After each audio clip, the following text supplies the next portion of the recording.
Hello everyone. आज हम लोग करने वाले हैं एंडोक्राइन सिस्टम पार्ट 2 और ये आखिरी पार्ट रहेगा और इसके बाद आपको पीडीएफ मिलेगा जहाँ पर आई होप कि 75 प्लस सवाल रहेंगे और इसी से रिलेटेड रहेंगे। तो चलिए पहले वहाँ तक पहुँचते हैं जहाँ तक आपको मैंने पढ़ा दिया है। ये जो आप देख रहे हैं ये हम लोगों ने पढ़ लिया है। एड्रिनल ग्लैंड यहाँ तक हम लोगों ने पढ़ लिया था। अधिवृक्क ग्रंथियाँ आज चलेंगे इसके आगे। चलिए आज एक बहुत महत्वपूर्ण हम लोग अंग या ग्रंथि पढ़ने वाले हैं। इसको कहते हैं अग्नाशय और इंग्लिश में नाम क्या है, पैनक्रियाज। मैंने आपको फोटो में दिखा दिया था कि ये सारे पोर्शन कहाँ कहाँ पे होते हैं शरीर में। तो आज इसके बारे में हम लोग डिटेल में अध्ययन करने वाले हैं। आइए पढ़ते हैं। अग्नाशय ग्रंथि मानव उदर यानी पेट की गुहा में स्थित होती है ना। यानी आप बोल सकते हैं कि पेट के अंदर भाग में अग्नाशय स्थित होता है और यह लगभग 20 सेंटीमीटर लंबी। तो आप सोच सकते हैं कि साइज कोई छोटा मोटा नहीं है। 20 सेंटीमीटर आई होप मेरे हिसाब से तो शरीर में है तो बहुत ज़्यादा ही हो रहा है। यह लगभग 20 सेंटीमीटर लंबी गुलाबी कलर की रहती है, आपको मैंने फोटो में दिखा दिया है, और चपटी होती है, थोड़ा सा चपटा रहता है। अच्छा, आगे क्या लिखा हुआ है। इस ग्रंथि में अंतःस्रावी कोशिकाओं के छोटे छोटे अंडाकार से ठोस समूह होते हैं। मतलब इस ग्रंथि के अंदर यानी पेनक्रियाज के अंदर, देखिएगा हिंदी में ज़्यादातर पेनक्रियाज लिख के ही आता है। अंतःस्रावी ग्रंथियों के छोटे छोटे अंडाकार मतलब ग्रुप्स पाए जाते हैं। इसको हम लोग क्या कहते हैं, इसको हम लोग कहते हैं लैगरहैंस। ठीक है ना, इसको हम लोग क्या कहते हैं, लैगरहैंस। ठीक है, जनरली आप लैगरहैंस याद रखिए क्योंकि एग्जाम में कई बार आया हुआ है। तो अगर हम इसको पूरा पढ़ें तो इन्हें लैगरहैंस की दीपिकाएं कहते हैं। इंग्लिश में लिखा हुआ स्लेट्स ऑफ लैगरहैंस। ठीक है, अब ये करता क्या है, तो ये मतलब बहुत ही जरूरी है शरीर में। और आज आपको एक रोग का पता चलेगा कि किसकी वजह से ये रोग जनरली होता है। इन दीपिकाओं में मतलब आप अभी इसके बारे में पढ़ रहे हो, दो प्रमुख हार्मोन का निर्माण होता है। एक तो आपने पक्का सुन के रखा होगा, एक हमारा है इंसुलिन, है ना। इंसुलिन से ही मन में विचार जाता है मधुमेह या डायबिटीज। तो ये दीपिकाएं क्या करती है, ये एक इंसुलिन हार्मोन बनाती है और दूसरा होता है ग्लाइकोजेन। यहाँ पे थोड़ा सा हिंदी में करेक्शन करिएगा, ग्लाइकोजेन, ये इंग्लिश में ठीक लिखा हुआ ग्लाइकोजेन। अब ये दोनों हार्मोन शरीर में क्या करता है, दोनों ही हार्मोन शरीर में मुख्यतः कार्बोहाइड्रेट के पाचन में महत्वपूर्ण भूमिका निभाते हैं। यानी जो हम लोग खाना के माध्यम से खाते हैं वो शरीर में जाता है, उसमें जो कार्बोहाइड्रेट होता है उसको पचाने में मदद करता है ये दोनों हार्मोन। ठीक है, उसके बाद अगर आप जाइएगा यहाँ पे थोड़ा सा वापस करेक्शन करना चाहेंगे, इंसुलिन यहाँ पे होगा या इंसुलिन होगा।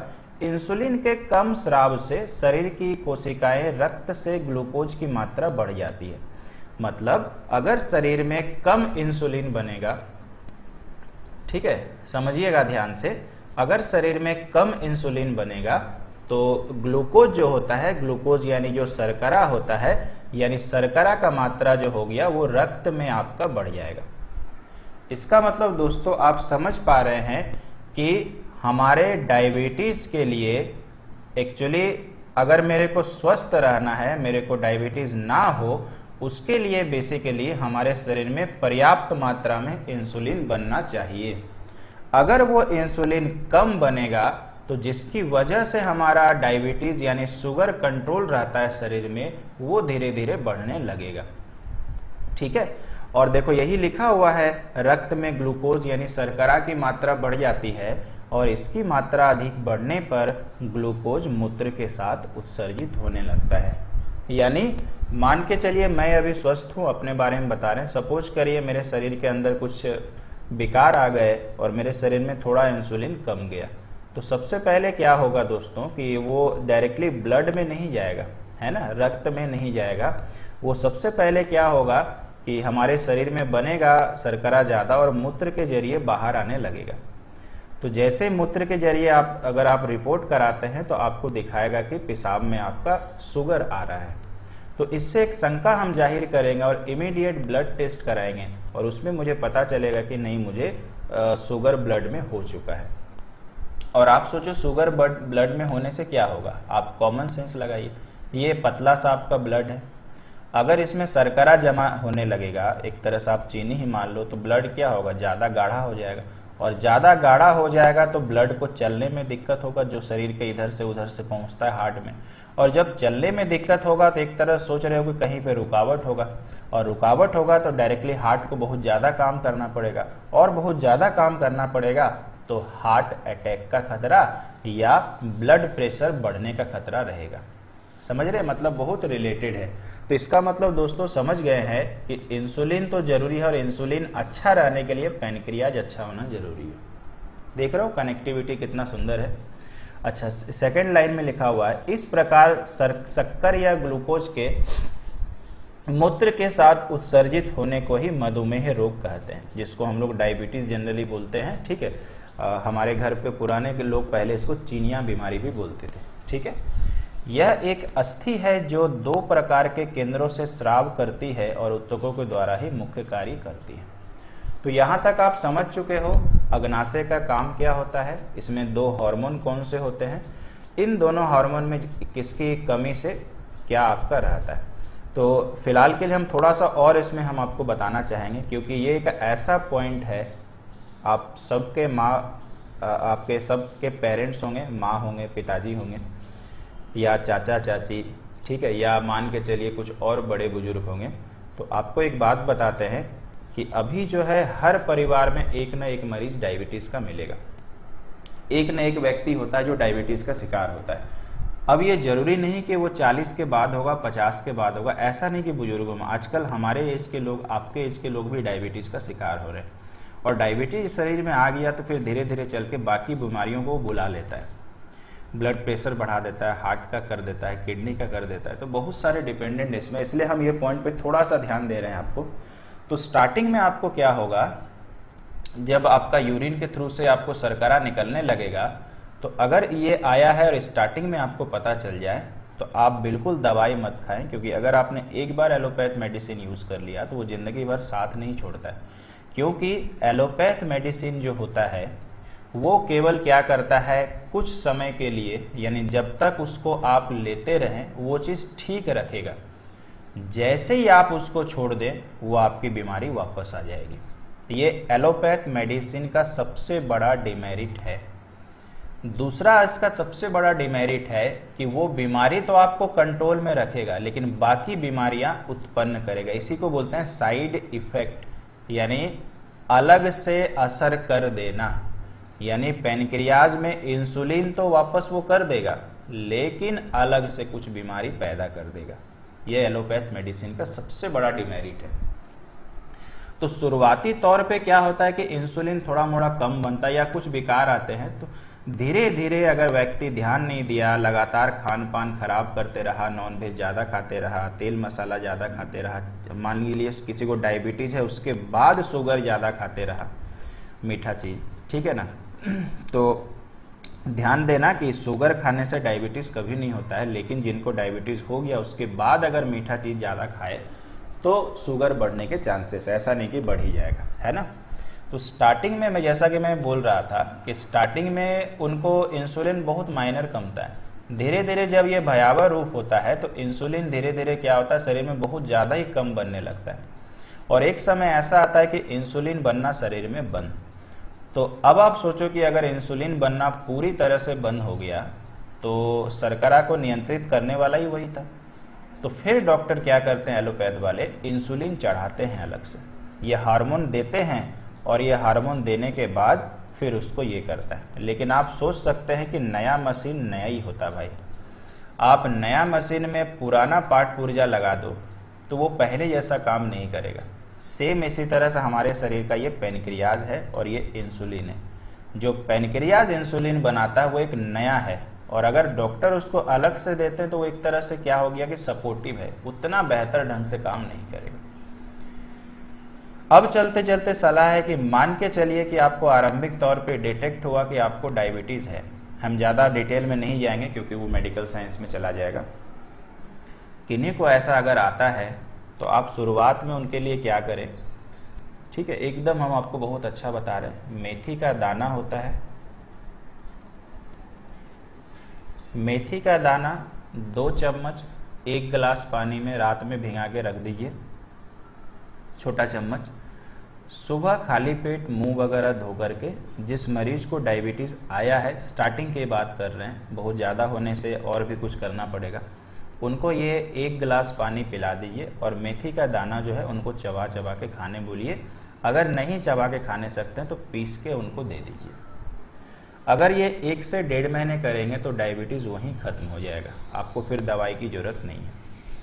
तो ये था दोस्तों आपके लिए सुझाव, ठीक है, क्योंकि पढ़ते पढ़ते आपको पता है कि मेरा आदत है कुछ आपको अच्छा सा स्वास्थ्य रिलेटेड हम टिप्स भी देते हैं। आइए चलते हैं आगे। अब देखिए आगे में लिखा हुआ है बहिस्रावी ग्रंथियां। तो बहिस्रावी ग्रंथियां क्या है? यह ग्रंथियां, ऐसा तो हम आपको अलग से भी पढ़ाएंगे, यह ग्रंथियां पाचन नली के द्वारा आमाशय को संचालित करती है। तो ये जनरली आमाशय यानी आपके पेट को संचालित करती है। अंतःस्रावी ग्रंथियां, ये तो आपको पता है, ये हार्मोन से रिलेटेड है। स्थिति ये आमाशय के पीछे पहली और इसकी सामने स्थिति, चलो ये छोड़ो, ये बड़ी थैली के समान होती है, रक्त में ग्लाइकोजन और इंसुलिन का स्राव करती है। ये आपको अग्नाशय के बारे में ही बताया जा रहा है, ठीक है ना। अब आप देखो इसको संक्षेप में काम क्या क्या होता है ना, अच्छे से पढ़ना। यह रक्त में ग्लूकोज का स्तर बढ़ाती है तथा लीवर को उत्तेजित करती है। तो पहला काम इसका देख रहे हैं, बहुत जबरदस्त है ना। इंसुलिन ग्लूकोज लीवर में प्रोटीन एवं वसा के उत्पादन में कमी करता है। इसका मतलब ये जो इंसुलिन है, जैसा कि आपने पढ़ा अभी, ये प्रोटीन और वसा के उत्पादन में कमी करता है ताकि ज़्यादा फैट या चर्बी लीवर में जमा ना होने पाए। यानी इंसुलिन का और एक दूसरा काम आपने पढ़ लिया। ये दोनों मतलब दोनों हार्मोन के बारे में बोला जा रहा है कि ग्लाइकोजन और आपका इंसुलिन के बारे में रक्त में ग्लूकोज के स्तर को बनाए रखते हैं, यानी कंट्रोल करते हैं। आखिरी पॉइंट है, ग्लूकोज लीवर में ग्लाइकोजन में परिवर्तित करने में सहायता करता है ना।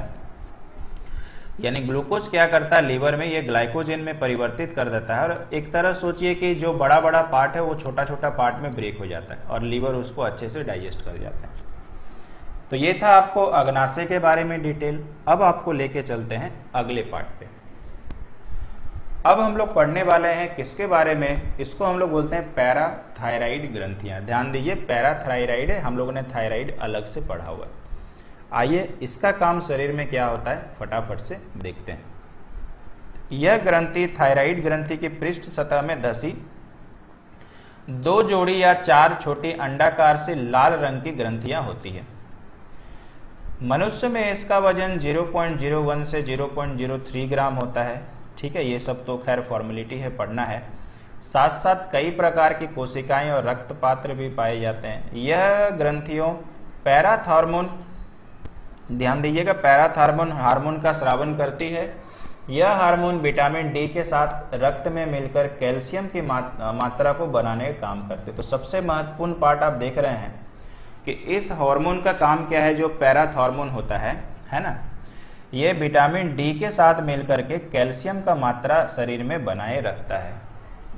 अभी के ज़माने में मेरे को आपको सब में देखिएगा, कुछ ज़्यादा दौड़ लिए, थोड़ा सा टहल लिए तो बहुत थकावट हो जाता है, आपका शरीर दर्द करने लगता है।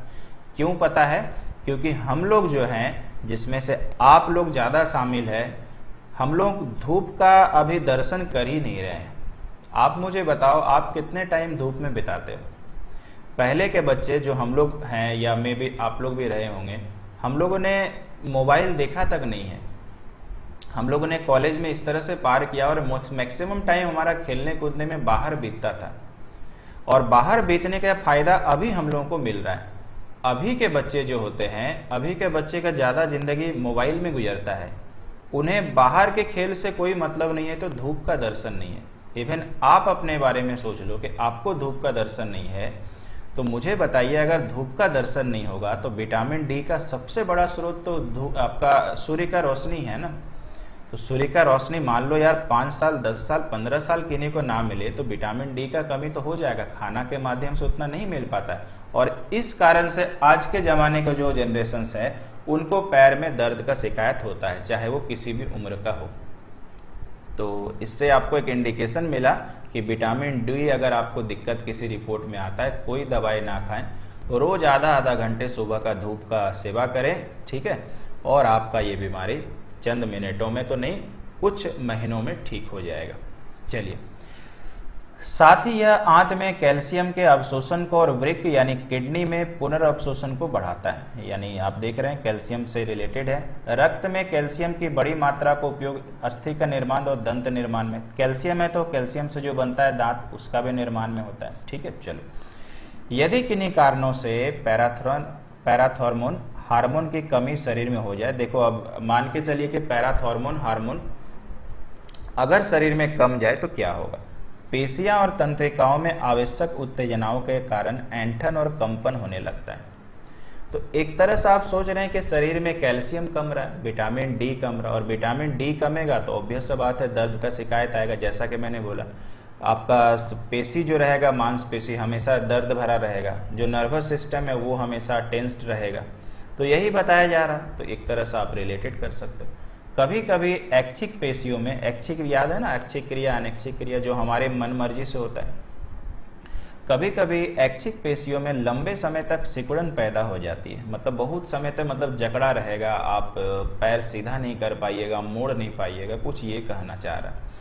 अधिकांश रोगी कंठ की पेशियों में ऐसी सिकुड़न कारण सांस नहीं ले पाते और मर जाते हैं। मतलब आप सोच रहे हो कितना भयंकर चीज हो सकता है आपके साथ अगर बहुत ज्यादा दिक्कत हो तो। इसी रोग को टेटनी कहते हैं। टेटनी बीमारी में क्या होता है दोस्तों, कंठ की पेशियां बहुत ज्यादा सिकुड़ जाती है। किसकी वजह से, जब पैराथॉर्मोन हार्मोन शरीर में बहुत कम बनने लगे या ना के बराबर बनने लगे, और इसके लिए फिर डॉक्टर के पास अलग से नहीं है इंसुलिन जैसा, और वो बंदा सांस नहीं ले पाता। मान लो यहाँ से हवा का नली है, ये नली जा करके ऐसे सिकुड़ गया तो सांस नहीं ले पाएगा ऑब्वियसली। मान लो कि ऐसे अगर सांस लेना हो तो मुश्किल है ना, और इस बीमारी को टेटनी कहा जाता है।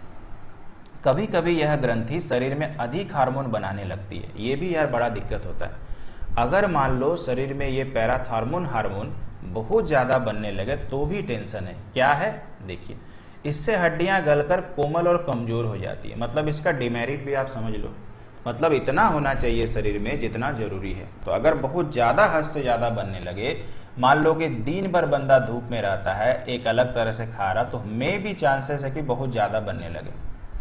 तो हड्डियां क्या हो जाता है, गलकर मतलब ये मत समझिए गल जाता है, कहने का मतलब अगर इतना मोटाई है तो ये पतला हो जाता है और कोमल हो जाता है।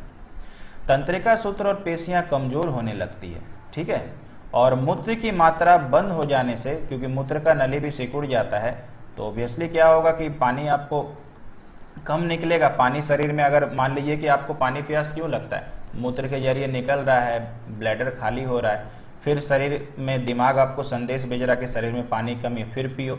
अब मान लो कि ये दिक्कत हो गया कि आपका मूत्र का नली सिकुड़ गया, तो पेशाब ज्यादा नहीं होगा। जब पेशाब ज्यादा नहीं होगा तो आप पानी ज्यादा नहीं पी पाएंगे, क्योंकि शरीर में है, और प्यास मर जाएगा आपका, ठीक है ना।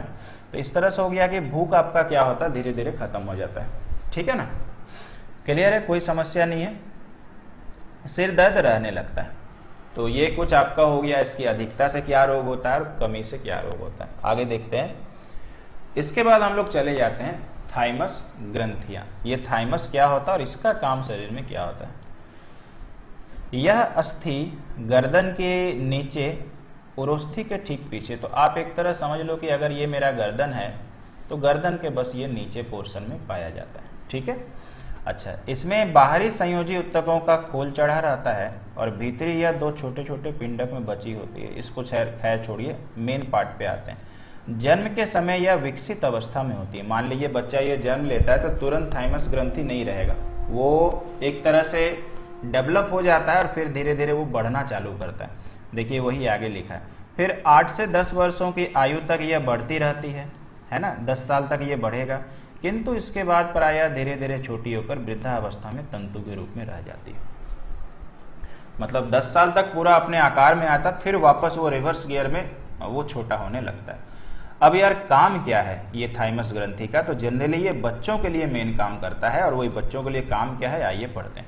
यह नवजात शिशुओं में, नवजात आप समझ रहे हैं जो बच्चा अभी जन्म लिया है, आप कम से कम उसको 5 साल 6 साल माफ कीजिएगा 5 महीने 6 महीने तक नवजात बोल सकते हैं। जीवाणुओं आदि के संक्रमण से शरीर की सुरक्षा करती है। मतलब शरीर की सुरक्षा करने के लिए आपका थाइमस ग्रंथि का होना बहुत जरूरी है। इसके प्रत्येक प्रिंट में लिम्फोसाइट, आपको पता है कि लिम्फोसाइट शरीर में क्या करता है, तो संक्रमण को रोकता है, जो बैक्टीरियल इन्फेक्शन होता है, जो वायरल इन्फेक्शन होता है, उससे जाके लड़ाई करता है। तो लिम्फोसाइट का निर्माण यही कर रहा है, कौन, थाइमस ग्रंथि। जन्म के बाद थाइमस में लिम्फोसाइट, यहाँ लिम्फोसाइट कर लीजिएगा, कोशिकाओं के साथ थाइमोसिन हार्मोन स्रावित होकर लिम्फोसाइट को भिन्न भिन्न प्रकार से जीवाणुओं को नष्ट करने की प्रेरणा देता है। तो सोचो हम लोग इतना डिटेल में भाई पढ़ रहे हैं ना कि यहाँ पे सवाल ही नहीं छूट रहा है। आगे आपकी मर्जी होगी कि आप मेरा पीडीएफ से पूरा पढ़ लो, वो एक अलग सेक्टर की बात है। मेरे को तो चूंकि मैंने जो आपसे वादा किया है, जो प्रॉमिस किया है कि आपको बेसिक से एडवांस तक पढ़ाएंगे, यही मेरा काम बायोलॉजी में चल रहा है। क्योंकि आप किसी का भी नोट्स देखिए, पूरा यूट्यूब में खोज लीजिए, हम आपको एक आश्वासन देते हैं कि आप पहले कहीं भी थ्योरी नहीं देखिएगा, डायरेक्टली एमसीक्यू देखिएगा। और हम लोग ये काम उल्टा कर रहे हैं, उल्टा नहीं एक्चुअली सही कर रहे हैं कि पहले पूरा थ्योरेटिकल पार्ट पढ़ो, तब एमसीक्यू पढ़ो, आंसर देने में भी मजा और अच्छा भी आप सीख पाइएगा। यानी लिम्फोसाइट को कौन बना रहा, थाइमस ग्रंथि, ऐसे करके याद करना। उसके बाद अगर आप देखिएगा तो थाइमस में क्या हो गया, लिम्फोसाइट कोशिका क्या करता है, थाइमोसिन हार्मोन बनाता है, और थाइमोसिन हार्मोन क्या करता है, लिम्फोसाइट को बोलता भैया कि जाके जीवाणुओं को मारो, वहां पे लड़ो। इस तरह से इंटर रिलेटेड है। आइए आगे चलते हैं। अगला हमारे पास है पीनियल काय, इंग्लिश में भी इसको पीनियल बॉडी बोला जाता है। देखते हैं ये क्या है। यह अस्थि मस्तिष्क में स्थित होती है, जिस तरह से आपने पिट्यूटरी पढ़ा था ना, सेम उसी तरह से। और यह सफेद छोटी सी ग्रंथि होती है। देखते हैं ये बहुत छोटा तो, लेकिन क्या कुछ काम इसका रहता है। यह ग्रंथि मेलेटोनिन हार्मोन का स्रावन करती है। ये क्या बनाता है, यहाँ इंग्लिश में ज्यादा, हिंदी में क्या होता है, कभी कभी गड़बड़ लिखा रहता है, इसको पढ़ लीजिए। मेलेटोनिन हार्मोन बनाती है कौन, पीनियल काय। यह हार्मोन त्वचा के हल्के रंग के उत्तरदायी है और लैंगिक आचरण को, प्रकाश की विभिन्नताओं के अंतर नियंत्रित। मेन काम इसका ये है, जो त्वचा का आपका हल्का रंग होता है ना, उसके लिए ये आपका मेलाटोनिन हार्मोन। और आपको पता है कि त्वचा का रंग जो होता है वो मेलानिन नामक तत्व की वजह से गोरा या काला होता है। अगर आपके शरीर में मेलानिन नामक जो केमिकल या तत्व हो गया, ठीक है ना, तत्व नहीं बोलेंगे, केमिकल बोलेंगे, रसायन बोलेंगे, अगर मेलानिन ज्यादा हो गया तो हमारा शरीर ज्यादा काला हो जाएगा, बहुत ज्यादा कम हो गया तो बहुत गोरा हो जाएगा। जैसे कई बार लोग देखते हैं, वो एक्चुअली डिजीज है, और नॉर्मल रहेगा तो जैसा होना चाहिए वैसा। तो उसी तरह से ये, उसी से हार्मोन का नाम है मेलाटोनिन हार्मोन। तो आपने आज के पहले मेलाटोनिन नहीं पढ़ा होगा, लेकिन हम आपको बोलते हैं कि आप में से सब तो नहीं, बहुत लोग मेलानिन पक्का पढ़े होंगे। मेलानिन की वजह से ही, इस केमिकल की वजह से ही शरीर का रंग गोरा या काला होता है। ठीक है, चलो। कहा जाता है कि जन्म से अंधे मानव बच्चों में यौवनावस्था जल्दी आ जाती है, क्योंकि आंखों द्वारा प्रकाश प्रेरणा ग्रहण न करने पर मेलाटोनिन का उचित स्राव नहीं हो पाता है। तो आई होप ये पॉइंट सिंपल है, आप समझ गए होंगे। ठीक है, आगे चलते हैं और अब चलते हैं अन्य संरचनाएं। और अन्य संरचनाओं में देखो, जैसे ही पढ़ेंगे ना तो कुछ कुछ चीज, पिछले वाला चीज रिपीट होने वाला है। जहां पर आपने रिप्रोडक्टिव सिस्टम पढ़ा था, लेकिन चूंकि इसी का पार्ट है तो हम लोग फिर से उसको देखेंगे इन शॉर्ट। अन्य संरचनाओं में ऐसी ग्रंथियां शामिल की गई है जो अपने स्रावित हार्मोन को जलिकाओं द्वारा संबंधित अंगों को पहुंचाती है। आइए इसका अध्ययन करते हैं कि क्या क्या आता है। सबसे पहले इसमें दोस्तों हम लोग पढ़ेंगे त्वचा। त्वचा शरीर में क्या करता है। त्वचा में सूर्य की पराबैंगनी प्रभाव, किरणों के प्रभाव से विटामिन डी का निर्माण होता है, क्योंकि यह विटामिन शरीर में ही बनकर रक्त में फैल जाती है। देखिए कितना सुंदर त्वचा का काम है। ठीक है, आपकी कोमल त्वचा का काम। त्वचा में सूर्य की पराबैंगनी किरणें, मतलब आप सोचो कि सूर्य का जो पराबैंगनी किरणें होती है त्वचा के लिए कितना हानिकारक है, लेकिन त्वचा देखो करता क्या है, किरणों के प्रभाव से विटामिन डी का निर्माण होता है। मतलब अगर आपकी त्वचा स्वस्थ है तो पराबैंगनी किरणें जो पड़ रही है उसी से वो विटामिन डी का निर्माण कर ले रहा है। अपने को तो पता है ना, विटामिन डी उसमें छांट के चाहिए। ऐसे सोचिए, ये सूर्य का प्रकाश आ रहा है, त्वचा कितना चालाक है कि इसमें विटामिन डी कहाँ से निकालना वो निचोड़ लेता है और पराबैंगनी किरणों को रोक देता है। ये काम कर रहा है। क्योंकि यह विटामिन शरीर में ही बनकर रक्त में फैल जाती है। एक काम ये हो गया, अतः इसे हार्मोन भी माना जाता है। यानी एक बार ऐसा सवाल आया था कि इसमें हार्मोन कौन है, और उसमें कोई भी नहीं था, एक त्वचा ऑप्शन था। तो मतलब ये बहुत रेयर केस में बहुत सारे शिक्षकों को भी पता है कि त्वचा भी एक तरह का हार्मोन है। और क्यों, ये जो मैंने कारण बताया, इसी कारण से। यह हार्मोन अस्थि निर्माण को प्रेरित करता है और शरीर में उपयुक्त वृद्धि के लिए आवश्यक होता है, यानी शरीर की ग्रो के लिए आवश्यक होता है। ठीक है, तो इसका मतलब ये हो गया दोस्तों। ठीक है, एक सवाल हम बताते हैं कि त्वचा को एज ए हार्मोन मान सकते हैं। ये सवाल एक बार मेरे को लग रहा 2002 में आया है, और 2015 में आया है कि कौन सा, ये भी हम बताते हैं, कौन सा विटामिन को हार्मोन कहा जाता है।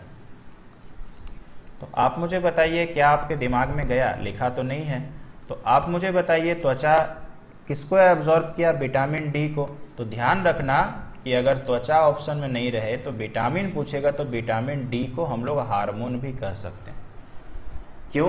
कारण मैंने बताया।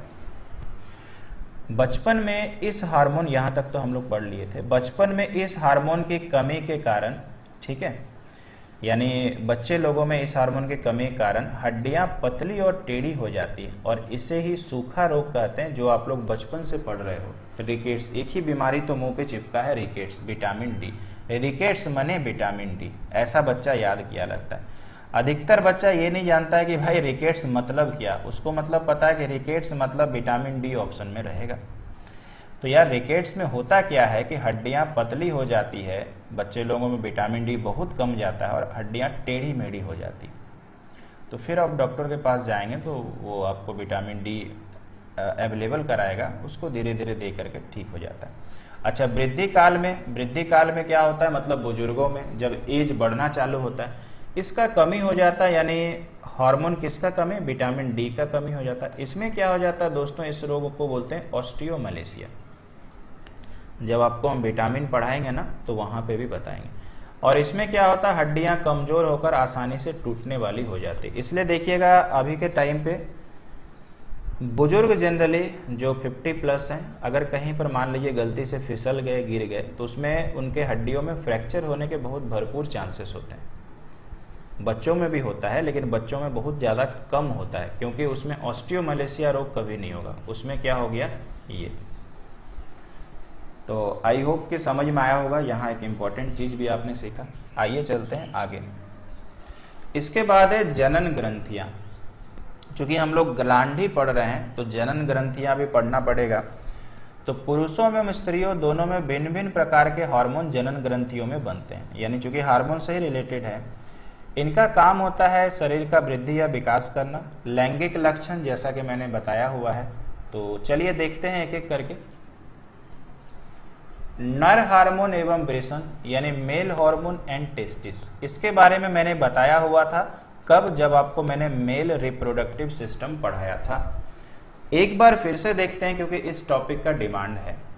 आइए, पुरुषों में वृषण ही जनन अस्थि का कार्य करती है। अगर आपको मेरा पढ़ाया हुआ याद होगा तो पुरुषों में 2 वृषण पाए जाते हैं, टेस्टिस। ठीक है, इस टेस्टिस का काम क्या होता है? जो शुक्राणु होता है या जो स्पर्म होता है उसको बना करके रखना। ठीक है, जब सेक्सुअल एक्टिविटी होता है तो वहाँ पर जो आपका रहता है शुक्राणु या स्पर्म जो होता है, ये टेस्टिस में ही होता है। और मैंने बताया था कि अगर वृषण का साइज छोटा हो जाए तो इसी के कारण इनफर्टिलिटी भी हो सकता है। चलिए, इनमें 2 हार्मोन का स्राव होता है, मैंने आपको पक्का बताया हुआ। पहला क्या है भाई? एंड्रोजन, ये हिंदी में ये हो गया एंड्रोजन, और यह यौवना अवस्था से लेकर लगभग 20 वर्ष तक की आयु तक स्राव होता है, मतलब बनते रहता है। यह पुरुष लैंगिक अंगों के विकास को प्रेरित करता है। फिर से याद करो, ये सब तो मैंने पढ़ाया हुआ। लैंगिक लक्षण में क्या करता है? ये एंड्रोजन हार्मोन क्या होता है? मेल में ही पाया जाता है, फीमेल में नहीं होता है। इसकी मदद से क्या होता है? पुरुषों का आवाज भारी हो जाता है, दाढ़ी मूंछ निकलना चालू होता है। कब से? लगभग 14 वर्ष की आयु से। हड्डियां बहुत मजबूत हो जाती है, स्वभाव में परिवर्तन हो जाता है। ठीक है, कुछ एक्टिविटी बदल जाते हैं। मैथुन इच्छा होती है, हस्त मैथुन की इच्छा होती है, यानी मास्टरबेशन की इच्छा होने लगती है। तो ये सब जो होता है ये एंड्रोजन हार्मोन के कारण पुरुषों में पाया जाता है। ठीक है, चल इसके बाद हम लोग पढ़ रहे हैं द्वितीय टेस्टोस्टेरोन, ठीक है। यानी पहला तो आपने क्या पढ़ा, पहला आपने पढ़ा हार्मोन का नाम एंड्रोजन, और दूसरा हम लोग क्या पढ़ने वाले हैं, टेस्टोस्टेरोन। किसमें पाया जाता है, पुरुषों में। क्या करता है, आइए पढ़ते हैं। यह गर्भकाल में 8 से 9 सप्ताह के ही नर भ्रमण के वृषणों से स्रावित होने लगता है, ठीक है। यानी शिशुओं में ये जनरली गर्भकाल में स्रावित होने लगता है। शिशुओं के सेशन, यानी आपने ये पढ़ के रखा हुआ है पेनिस। शिशुओं के सेशन अंडकोश तथा अन्य जनन अंगों को प्रेरित करता है, यानी बनाने का काम करता है। कौन, ये टेस्टोस्टेरोन का काम है। यानी जो पेनिस का निर्माण होता है टेस्टोस्टेरोन की वजह से होता है। अंडकोश, ठीक है, जो जिसको हम लोग जनरली में बीमारी बोलते हैं जब ये बड़ा हो जाता है, हाइड्रोसील, ठीक है ना। तो जो अंडकोश का साइज होता है वो डेवलपमेंट करने का काम कौन करता है दोस्तों, टेस्टोस्टेरोन। जन्म के बाद से बाल्य अवस्था तक निष्क्रिय अवस्था में पड़े रहते हैं, मतलब इसमें ज़्यादा कोई चेंजेस नहीं आता। लेकिन यौवना अवस्था जब चालू होता है 11 से 14 वर्ष की आयु में, तो वृषण फिर से सक्रिय हो जाते हैं, जैसा कि मैंने पीछे बनाया और जैसा कि मैंने याद दिलाया, इसमें नर हार्मोन और शुक्राणु, जिसकी बात हम कर रहे थे, बनने लगते हैं। तो पुरुषों में 2 हार्मोन क्या होता है, एंड्रोजन और टेस्टोस्टेरोन। इसके बाद चले आते हैं हम लोग फीमेल पे, और फीमेल के बारे में भी हम लोगों ने पढ़ा हुआ फीमेल रिप्रोडक्टिव सिस्टम पे। मादा हार्मोन और अंडाशय, सबके बारे में यार पढ़े हैं, एक बार इन शॉर्ट वापस देखें। इसमें 3 हार्मोन का निर्माण होता है, आइए फटाफट से देख लेते हैं। सबसे पहला हार्मोन का नाम है रिलैक्सिन हार्मोन, जो हमने उस वक्त नहीं पढ़ा था, क्योंकि यहाँ पर डिमांड है तो हम लोग यहाँ पे पढ़ेंगे। इस महत्वपूर्ण हार्मोन का स्राव भी, ठीक है, इसको देखो हम थोड़ा सा लिखते हैं, ये लिखा हुआ कैपिसिल्यूटिम, ठीक है,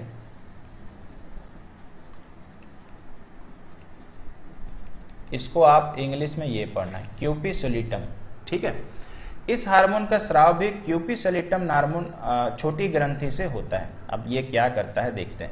यह गर्भवती स्त्री के प्रसव काल यानी डिलीवरी के समय में, ठीक है, मेखला नामक कूल्हे की हड्डी के संधियों को फैलाकर, संबंधित पेशियों को फैलाकर शिशु जन्म को आसान बनाता है। यानी जो गर्भवती महिला होती है, जब उनका प्रसव काल यानी डिलीवरी पीरियड आता है, तो जहाँ से बच्चे का जन्म होता है वहाँ पर वो पोर्शन जहाँ पे बच्चा होता है उसको फैलाता है, ताकि जब वो ज़्यादा जोर लगाए बच्चे को बाहर निकालने के लिए, मान लीजिए ये पोर्शन है, बच्चा यहाँ है, तो ये फैलाए, ये फैलते जाए और बच्चा नीचे नीचे आते जाए, नीचे नीचे आते जाए। यहाँ पे ये कहना चाह रहा है, ये आपका रिलैक्सिन हार्मोन का काम है। मतलब आप समझ सकते हो कि दोस्तों कितना जरूरी ये हार्मोन सब होता है। पेशियों को फैलाकर शिशु जन्म को आसान बनाता है और उस समय होने वाली प्रसव पीड़ा को कम करता है। कई बार रिलैक्सिन हार्मोन उस पीरियड में कम बनता है, तो देखिएगा महिला को बहुत बेतहासा दर्द होता है। कई बार देखिएगा नॉर्मल महिला को पता ही नहीं चलता है, तो हार्मोन इतना ज़्यादा पर्याप्त मात्रा में बन जाता तो उनको दर्द का आभास नहीं होता है। और इसीलिए हमेशा कहा जाता है कि जो महिला इतना दर्द दे करके एक बच्चे को जन्म देती है, और वही बच्चा वापस जा करके, वही महिला वापस जा करके फिर से अपने जो बच्चे की शादी करती है, फिर से उनसे बेटा का चाह रखती है, तो कितना दुख का बात है इस देश में कि महिला ने ही उसको जन्म दिया और फिर उस बेटे से वापस वो महिला चाहती है, यानी उनकी माँ चाहती है कि बेटा पैदा करे। तो कितना खराब बात है आज के ज़माने का। और एक महिला, एक माँ से बड़ा इस दुनिया में कोई हो नहीं सकता, ठीक है। इसलिए हम लोग को हमेशा उनके रेस्पेक्ट करने चाहिए। पैसों से इज्जत मत दो, व्यवहार से दो, और देखो कि कौन बहुत ज़रूरी है, ये सीख जरूर लीजिए। आइए, इसके बाद आपको पता है कि महिला में एस्ट्रोजन नाम का हार्मोन होता है, हमने पहले भी पढ़ा है। क्या करता है ये, आइए। यह यौवना अवस्था, जनरली आप कह सकते हो 12 से 14, रजोनिवृत्ति यानी मेंस्ट्रुएशन साइकिल जो होता है महिलाओं का, ये हम बता चुके हैं, 45 वर्ष या 50 वर्ष तक की आयु तक स्रावित होते रहता है। वहाँ पर मैंने आपको 50 पढ़ाया है, आप मैक्सिमम 50 मान के चलना। इसे विकास हार्मोन भी कहते हैं। मतलब जो काम पुरुषों में जो आपने पढ़ा था एंड्रोजन और टेस्टोस्टेरोन कर रहा है, यहाँ पर पहला हार्मोन जो है एस्ट्रोजन है, जो विकास का काम करता है, ठीक है ना। यह मादाओं में सभी जनन अंग और लैंगिक लक्षणों के विकास को प्रेरित करता है। और क्या करता है भाई, इसी के प्रभाव से यौवनावस्था में लड़कियों का जो ब्रेस्ट साइज होता है वो डेवलप हो जाता है, गर्भाशय योनि यानी जो आपका यूटेरस होता है वो डेवलप हो जाता है जिसमें बच्चा रहता है जनरली, योनि यानी वजाइना का निर्माण होता है। तो किसकी वजह से, एस्ट्रोजन, ठीक है। और इससे ही अधिक या कम स्राव होने से मासिक स्राव में अनियमितता आ जाती है। तो लड़कियों के लिए ये पॉइंट बहुत ही ज़्यादा इंपॉर्टेंट है कि आपका जो मेंस्ट्रुएशन साइकिल है कभी कभी देखिएगा बहुत ज़्यादा डिले हो गया या कभी कभी बहुत ज़्यादा जल्दी आ रहा है या कभी आ रहा है तो 7 दिन रह जा रहा, 10 दिन आ रहा, तो इसका मतलब हम लोग समझ सकते हैं कि एस्ट्रोजन हार्मोन में दिक्कत आ गया है, यानी मे बी ये ज़्यादा बन रहा होगा, मे बी ये कम बन रहा होगा, ठीक है। आइए चलते हैं आगे। इसके बाद लड़कियों में और एक हार्मोन पाया जाता है या महिलाओं में, इसको बोलते हैं प्रोजेस्टेरोन हार्मोन, ठीक है। यहाँ पे थोड़ा सा आप लोग करेक्शन करके प्रोजेस्टिन भी बोला जाता है, प्रोजेस्टेरोन बोलिएगा तो ज़्यादा बेटर है ना, हम नीचे लिख देते हैं प्रोजेस्टेरोन। इस हार्मोन का काम, ठीक है, यहाँ पर इसको बोलिएगा इंग्लिश में, ये थोड़ा हिंदी में ना गलत लिखा गया। इस हार्मोन का काम कॉर्प लुटियम नामक पीली अस्थि से होता है, स्राव माफ कीजिएगा, यानी कॉर्प लुटियम से ये हार्मोन बनता है। यह गर्भधारण से संबंधित लक्षणों के विकास को प्रेरित करता है, यानी जो महिलाएं गर्भ धारण करती है यानी बच्चे को जो यूटेरस में मतलब वो जो होता है प्रोसेसिंग, वो हार्मोन इसको मतलब प्रेरित करता है, इसको मतलब करवाता है। यदि गर्भाधान हो जाता है तब मासिक स्राव बंद हो जाता है, ठीक है। यानी मान के चलिए कि गर्भधान हो गया यानी बच्चा आ गया तो उस समय में इसका मासिक स्राव बंद होता है। और ये ऊपर वाले की बहुत बड़ी देन है, क्योंकि आपको पता है गंदगी निकल जाता है। और मान के चलिए कि बच्चा यूटेरस में आया या बच्चा का डेवलपमेंट हुआ है और उस समय अगर पीरियड चले तो फिर वो उनका गर्भपात होना निश्चित है, जो कई महिलाओं के साथ हो जाता है। तो ऊपर वाले की देन समझिए कि कितना अच्छा प्रोसेस बना के दिया है कि जब गर्भधान नहीं हो यानी बच्चा नहीं डेवलप हो तो उनका मेंस्ट्रुएशन साइकिल चलते रहेगा महिलाओं का, जैसे ही होगा तो यानी गंदगी शरीर का यानी वो चीज़ रुक जाता है, ठीक है। और इससे बच्चा धीरे धीरे डेवलप होने लगता है, ठीक है। यह रक्त भ्रूण के पोषण में काम आने लगता है। तो आई होप कि 3 आपने पढ़ा, रिलैक्सिन, प्रोजेस्टेरोन और एस्ट्रोजन, सबका काम आपको समझ में आया होगा। इसके बाद हम लोग दोस्तों चले जाते हैं थोड़ा सा और आगे और हम लोग टाइटल देख रहे हैं अमाशय आंत की श्लेष्मिका। इसको बोलते हैं गैस्ट्रोइंटेस्टिनल म्यूकोसा, ठीक है। म्यूकोसा मतलब आप समझ रहे हैं म्यूकस, म्यूकस मतलब हो जाता है एक तरह से खांसी के समय जो निकलता है पतला पतला से, दैट इज म्यूकस, ठीक है। और ये देख रहे हो गैस्ट्रोइंटेस्टिनल, ठीक है। तो डॉक्टर भी इसलिए इस नाम से रहते हैं, गैस्ट्रोलॉजिस्ट रहते हैं, ठीक है। अमाशय तथा आंत के भीतरी परत श्लेष्मिका झिल्ली पर अनेक सूक्ष्म अंतःस्रावी ग्रंथियां होती है जो अमाशय, यकृत, अग्नाशय यानी आपका अमाशय हो गया, लीवर, पैनक्रियाज, पित्ताशय, गॉल ब्लैडर आदि अंगों की गतिविधियों को नियंत्रित करता है। यानी म्यूकोसा का काम क्या है, श्लेष्मिका का काम क्या है, इनको कंट्रोल करके रखना है, मतलब इनको बैलेंस करके रखना, जो भी काम ये करने वाला है। इसके बाद हम लोग आ जाते हैं, इसको कहा जाता है सेक्रेटिन। ये क्या है दोस्तों, ये है सेक्रेटिन, ठीक है ना। देखिए क्या है, जब अमाशय से भोजन काइम के रूप में, ठीक है, ग्रहणी में प्रवेश करती है, ठीक है, मान के चलिए एक जगह में गया तो ग्रहणी की कोशिकाएं सिक्रेटिन नामक हार्मोन बनाती है। आपको ध्यान रखना है कि सिक्रेटिन करता क्या है, ये मेन बात है, इससे भी सवाल आया हुआ है। यह जठर ग्रंथियों को भी, यहां पर हो जाएगा पेटिसन नहीं होगा, पेप्सिन हो जाएगा। यह जठर ग्रंथियों को भी पेप्सिन के लिए स्राव के लिए उत्तेजित करता है, लेकिन HCl के स्राव को रोकता है। तो हम आपको एक लाइन बताते हैं जिसको आप जरूर याद रखिएगा, सेक्रेटिन हार्मोन का काम होता है HCl के स्राव को रोकना। बस आप एक पॉइंट यहां पे याद कर लेना, यही जरूरी है, ठीक है।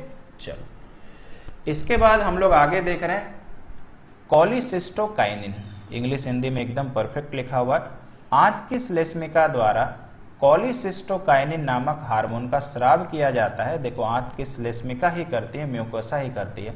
अब ये क्या करता है, यह मुख्यतः अग्नाशय को पाचन एंजाइम के स्राव के लिए पित्ताशय को सिकुड़ने के लिए प्रेरित करता है। ध्यान से फिर से पढ़ना है, यह मुख्यतः अग्नाशय को, अग्नाशय वही अग्नाशय जिससे आप इंसुलिन हार्मोन निकाल रहे थे, यानी पेनक्रियाज, पेनक्रियाज को पाचन एंजाइमों के लिए, चूंकि अभी एंजाइम तो हम लोग नहीं पढ़ रहे हैं, ठीक है ना, वो बाद में देखेंगे, पाचन एंजाइम के स्राव के लिए पित्ताशय को, मतलब ध्यान रखना कि पित्ताशय में जो होता है ना वो बाइल होता है और वो बनता कहाँ है, तो आपके लीवर में, और ये काम करवाता कौन है, तो कोलिसिस्टोकाइनिन।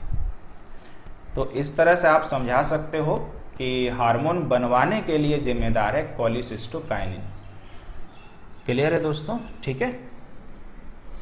इसके बाद हम लोग आ जाते हैं, इसको बोलते हैं गैस्ट्रिन, ठीक है, गैस्ट्रिन, और नाम से ही पता चलता है गैस्ट्रिन, गैस से कुछ रिलेटेड होगा। भोजन के आमाशय में पहुंचने पर आमाशय की ग्रंथियों द्वारा गैस्ट्रिन नामक हार्मोन का स्राव होता है। मतलब जैसे ही आप खाना खाए, गले के थ्रू से भोजन नली से आमाशय में गया भोजन जैसे यहाँ पे आ गया, तुरंत गैस्ट्रिन हार्मोन निकलने लगेगा और क्या करेगा, आइए पढ़ते हैं। यह रक्त में युक्त होकर पेप्सिन, ठीक है, पेप्सिन एक एंजाइम है तथा HCl के स्राव को उत्तेजित करता है। मतलब जैसे ही खाना आमाशय में गिरा, ये पेप्सिन जो होता है ये आपका एंजाइम बन जाएगा और HCl बन जाएगा। काम क्या होता है सर HCl का, ठीक है, ये तो अगर पढ़े हो तो याद होगा, नहीं तो बताते हैं। HCl का काम होता है, चूंकि आपको पता है कि पेट में एक अम्ल पाया जाता है जो HCl होता है, इसका pH मान 1 होता है, रेंज 1 से 2 होता है। इसका काम क्या होता है, देखो जैसे ये खाना का टुकड़ा गया, ये तुरंत HCl क्या करेगा, इसको घेर लेगा, और घेरने के बाद सबसे पहला काम करेगा कि ये आपके खाने में जो बैक्टीरिया है उसको मार देना, या वायरस है उसको मार देना, ठीक है।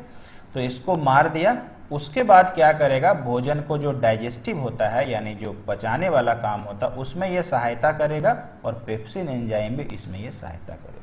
तो बहुत सुंदर सा, अद्भुत सा अंदर में हम लोगों ने देखा कि किस तरह से प्रक्रिया चलते रहता है, और बार बार हम कहते हैं कि जो ऊपर वाला बना के दिया वो हमारा साइंस कभी नहीं कर सकता है, ठीक है।